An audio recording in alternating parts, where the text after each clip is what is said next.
Hi everyone, today we're going to talk about Rome and how it transitioned from a republic to an empire. So Rome began as a monarchy around 800 BCE, and if you look at the map, you can see that Italy was all divided up. It was not united like it is today. And Rome started as a monarchy with really just the city of Rome, like a city-state. Eventually, it transitioned to a republic around 509 BCE. A republic, it's important to understand that term. So a republic is any government where some people can vote and there's no king. So it's representative, but that doesn't mean that it's a democracy. It could be a democracy, but in Rome's case, it's not. So they had two consuls who were the executives and a senate, which is pictured here, which was made up of 300 patricians who held their positions for life. So it's representative in the sense that those patricians can vote, but everyone else in Rome could not.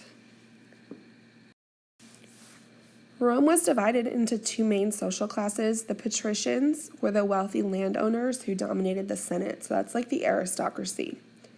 The plebeians are everyone else, so commoners with no political voice. And eventually, through several different revolts, the plebeians gained the right to have tribunes and councils to make decisions for themselves, but they were never able to be in the Senate or have a real voice for the whole of Rome. So again, we want to make sure we understand that the Roman Republic, although some of the consuls held power and the patricians held power, it was definitely not a democracy. Rome overall is really known for the rule of law. The 12 tables in 450 BCE are a code of law that you can see in the picture here, were designed to protect ordinary people. And they had some things that are similar to what we have today. For example, if you're accused of something, you can go before a court like you see in the picture on the left and defend yourself and present evidence and witnesses. And so they're supposed to be based on common sense and fairness for everyone.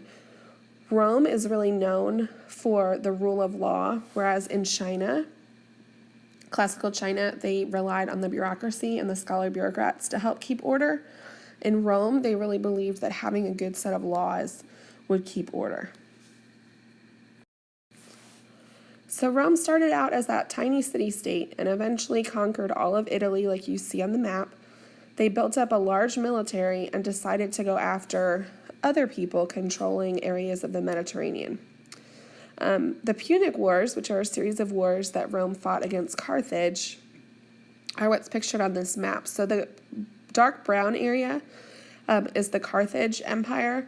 Rome really wanted to get more farmland to support their empire, so that's one motivation. They also wanted to control the area around the Mediterranean for trade purposes, so that's another motivation. So this is just one example of the wars that Rome fought for expansion over time. So as Rome expanded its territory, it ran into some political issues because the generals who were responsible for conquering that new territory and waging war became very powerful. A lot of them became very well known and known as heroes for everything that they had done, and their army started to become loyal to the general rather than to Rome. And so this kind of sparked the generals wanting to seize power for themselves. And so civil wars between powerful leaders led to the first triumvirate. A triumvirate is when three people share equal power. And if you think about that, if these generals are used to being in charge, that's not really going to work out, that they're going to want to share power with other people. And so out of the first triumvirate, eventually those three people went to war against each other, and Julius Caesar, who was a well-known general, was victorious and established himself as dictator. About a year later, you can see in the painting on the right, he was actually stabbed to death by the senators. The story is that they kind of tricked him into going into the Senate, that they had to meet about something, and they're waiting there for him to murder him. The reason for this is that they were upset that power had been taken away from the Senate because Rome had become a dictatorship, whereas previously it had been a republic. So after Julius Caesar's death, there was a period of conflict, and then they tried the same thing again. A second triumvirate formed. The same thing happened. Those different people went to war against each other, and Octavian emerged victorious. Octavian is pictured here. When he became emperor, he assumed the title Augustus, which means revered one, and he emerged victorious, defeating the rest of the second triumvirate. The age of Augustus is known as a time of great expansion of territory and culture. You can see on the map all of the green territory was what the Roman Empire consisted of during the reign of Augustus.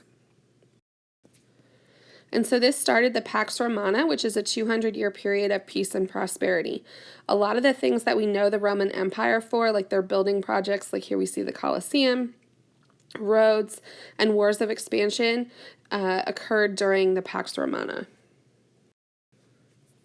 And it's called that because Pax means peace, and then Romana, Rome, so it's a period of relative peace within the empire.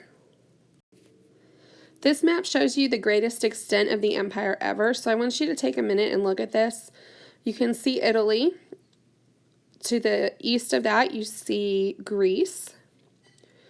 Keep going east, you see Turkey, parts of the Middle East, Jerusalem, Egypt, all the way across North Africa. We come back up into Spain, France, parts of Germany, and even parts of Britain. So it's a very large empire. So now we're going to talk about how the Roman Empire kept control of this very large empire. All citizens between the ages of 17 and 46 who owned land were required to serve in the Roman legions. The legions are small, well-organized fighting forces, so they were required to serve in the military. A large army is necessary to maintain the expanding empire. This is something that's true of all of the major classical empires we've learned, like Han China and Gupta India and now the Roman Empire. They have great success expanding territory, but that causes issues eventually, because when you have a larger and larger territory, you have to defend that. Also, if you're conquering more and more people, not everybody wants to be conquered, you're going to have rebellion, and so you need a larger and larger military as your empire grows.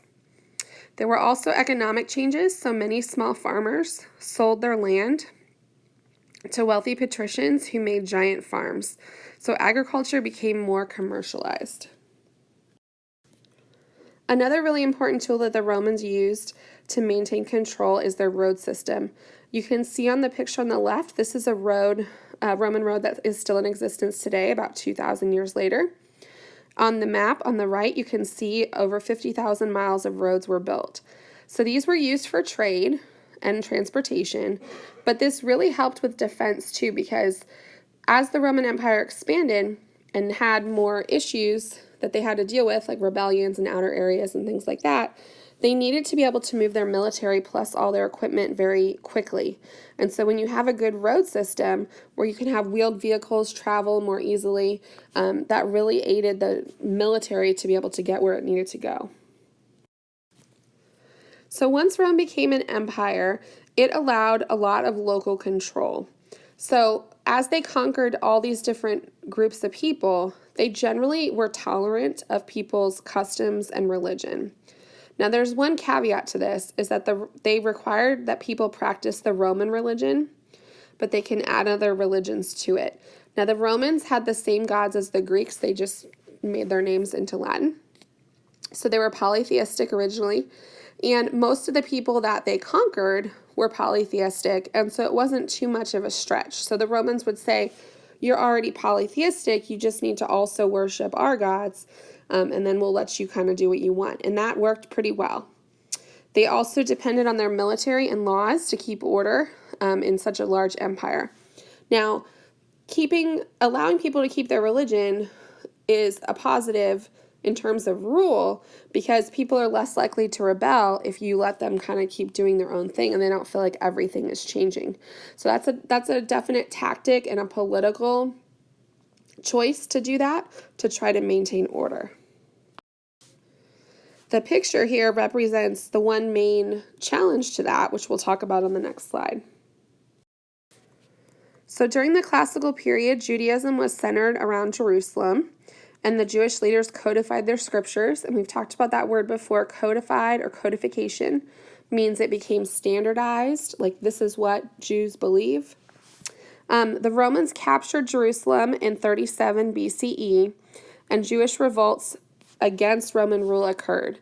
So I said on the last slide that the Romans were tolerant of religion, but you had to also worship the Roman gods.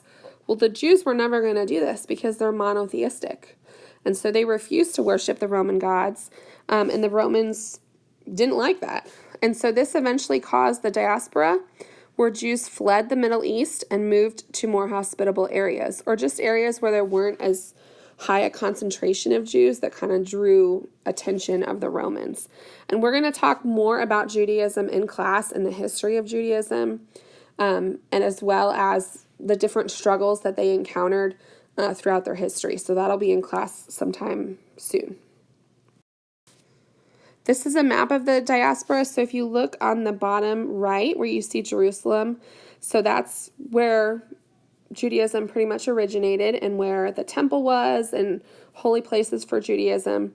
You can see here that after these attacks by the Romans, the Jews left that area, a lot of them did, and traveled throughout Europe, into North Africa, and into the Middle East. So diaspora means scattering. They went out and scattered to all different places.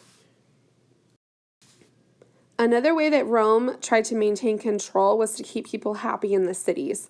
Rome was a very large city, and there were a lot of people who lived in poverty, and so they gave away free food and entertainment to the poor. The term for this is bread and circuses, bread meaning giving away free food, circuses. A circus is actually what you see here, the Circus Maximus, is a racetrack where they had chariot races. They also, in the Colosseum, had all kinds of entertainment, gladiators who fought each other to the death, things like that. The Romans tended to enjoy things that were really bloody and gory. They found that very entertaining. A lot of the people outside of major cities were pretty far removed from politics and all the cultural achievements of the city of Rome. Most were farmers. Initially, a lot of them were independent farmers, so they owned their own land. Later, I said in an earlier slide, a lot of small farmers sold their land to large landowners, and tenant farmers became the norm. Tenant farming means that the small farmers no longer own their own land and they had to rent it. There was also widespread slavery used within the Roman Empire, which made it hard for small farmers to stay in business. Because if you're a small farmer and you can't afford to buy slaves, you have to hire people to work, whereas the slaves aren't being paid. And so the large landowners who have a lot of slaves, they have a competitive advantage, and a lot of the small farmers went out of business. Slavery was definitely seen as necessary for the survival of the Roman Empire. As more and more Roman men had to take time away from home to serve in the Roman legions, slaves were really important to keep the economy going. Slaves worked as servants in people's homes. By far the most common job of a slave was farmer, and also they worked in mines, which was really harsh. A lot of slaves died in mines. Greek slaves could even be used as teachers because a lot of them were educated. In the classical period, slavery is different than we think of it, I think, in our history in America, where it was passed down through families. Mostly slaves in this time period were people who were conquered and they were captured as prisoners of war. One of the negatives of slavery for Rome is that it led to less technological innovation than some of the other classical civilizations. So, especially in farming, when Rome needed more food, they just got more and more slaves to grow more and more food and work harder and harder.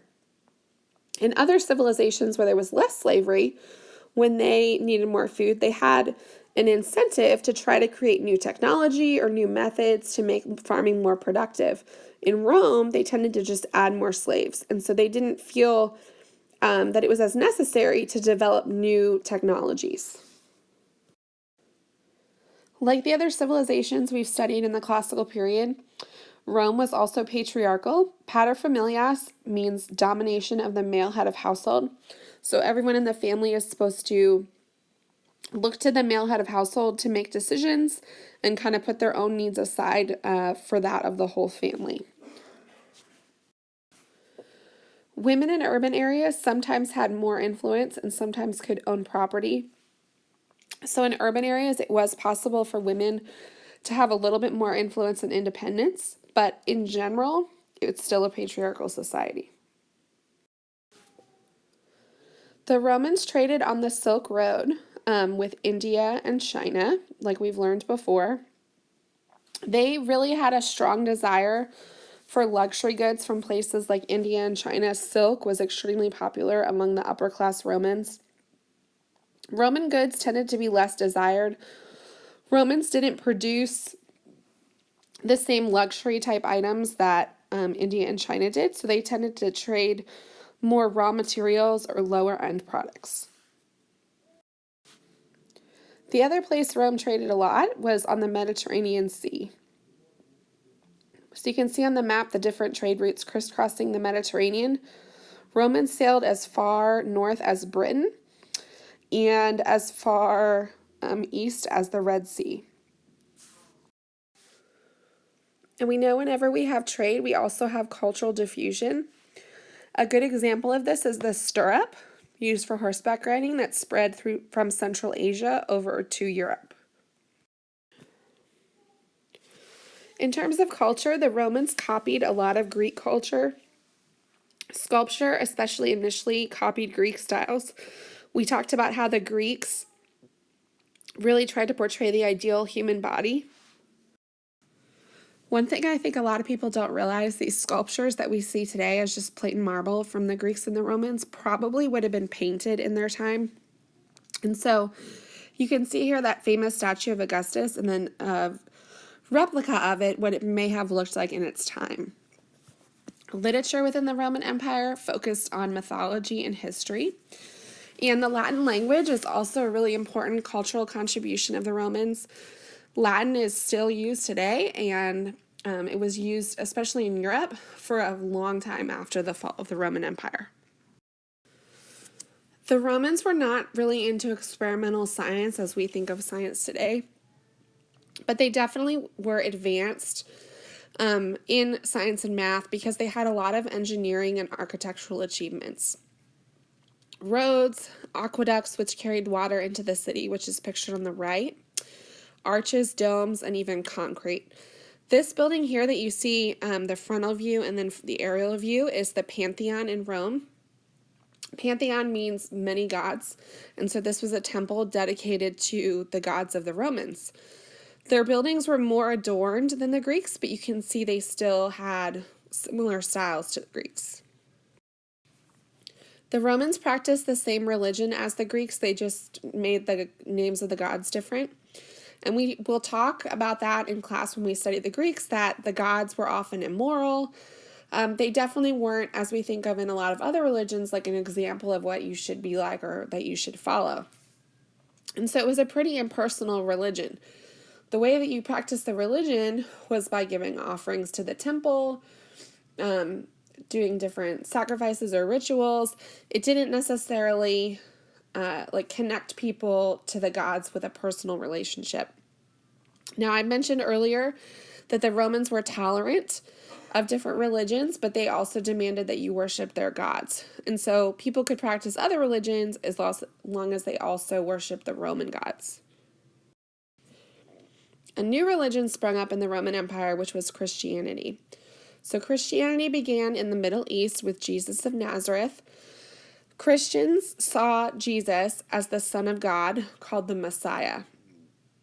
And so he taught that the way to achieve salvation or going to heaven was just through faith and through belief in God and belief that Jesus was the Son of God.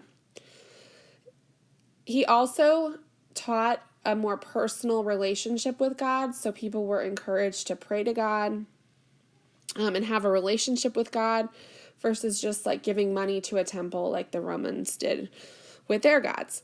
This also gave hope to the poor because Christianity said that you can go to heaven and have an afterlife by just having faith, not through things that you do. And so this gave hope to the poor, because in the Roman religion, if you're very poor and you can't afford to give money to the temple or participate in all these things, you would feel like the gods really aren't going to look favorably on you. But Christianity says it doesn't matter, it's through your faith. Christianity spread through merchant activity, missionaries, and early saints, which are church leaders, and we're going to talk about this more in class and look at some documents and actually look at one of those early church leaders, Paul. Christianity was initially persecuted in Rome, but later became the official religion under the Emperor Constantine around 300 CE. So this map shows you the spread of Christianity just in the 1st century CE. So Christianity started over by Jerusalem. The red lines are the missionary journeys of Paul, who was one of the early Christian leaders, and you can see in a lot of the places that he traveled around, Christianity started to gain a hold. And then this shows you the extent of Christianity between 300 and 600 CE, and you can see it's really taken off. And so this is part of the reason why Constantine made it the official religion of the Roman Empire, because it was a way of uniting people and kind of bringing people together when so many people had already converted to Christianity. We're going to learn a lot more about the downfalls of Rome in class. We're going to study the fall of the classical empires as a separate thing. But these are just some of the reasons that Rome started to decline and eventually fell. A number of plagues came through the Roman Empire, which caused population decline. Whenever we have a lot of people killed for any reason, it starts to slow down the economy and trade because people just aren't working as much. They're not producing as many products. There was a shift in society from philosophy and politics, like lofty intellectual things, to luxury and pleasure-seeking behaviors. A series of corrupt and ineffective emperors, and one of the emperors, Diocletian, tried to save Rome by dividing it in half. You can see on the map here, he divided it into the Western Roman Empire, and Rome was the capital, and then the Eastern Roman Empire, and Constantinople was the capital. Constantine, I mentioned, embraced Christianity as a unifying force, but all of these things didn't prevent Rome from falling. They also spent way too much money on the military, which I talked about before, why that was a necessity to spend more money on the military. The military involved too many non-locals from newly conquered areas. So these are people that had just been conquered by the Romans, and so they maybe weren't as loyal to the Roman Empire as you would want your army to be. Environmental problems like soil erosion and depletion we talked about. And then also a series of invasions led to the fall of the Western Roman Empire around 476 CE. The Eastern Roman Empire continued on as the Byzantine Empire. It was Christian and Greek speaking, and we're going to study the Byzantine Empire as its own place going forward. So this map shows you invasions of the Roman Empire in the 3rd century CE. They come from all different places, but notice that a lot of the invaders come from Northern Europe, the parts of Northern Europe that had not yet been conquered by the Romans. And then this map shows you the 4th and 5th century invasions, which are what really toppled Rome. So notice again, they're coming from a lot of the northern places. These groups overall are called the Germanic tribes, and you can see they have all different names, the Vandals, the Visigoths, the Lombards. But what happens here is that they're continually attacking Rome, and the western part just can't keep up. The eastern part was wealthier. It's closer to the Silk Road. It had more trade, and so the eastern part was able to continue on in a smaller capacity, but the western part fell to these invaders in 476. So the eastern part, which is the dark green here, became known as the Byzantine Empire. So this is the eastern part of the empire continuing on, and you can see the western part becomes divided up into all these different groups of those Germanic people from Northern Europe, create their own kingdoms throughout the western part of the Roman Empire.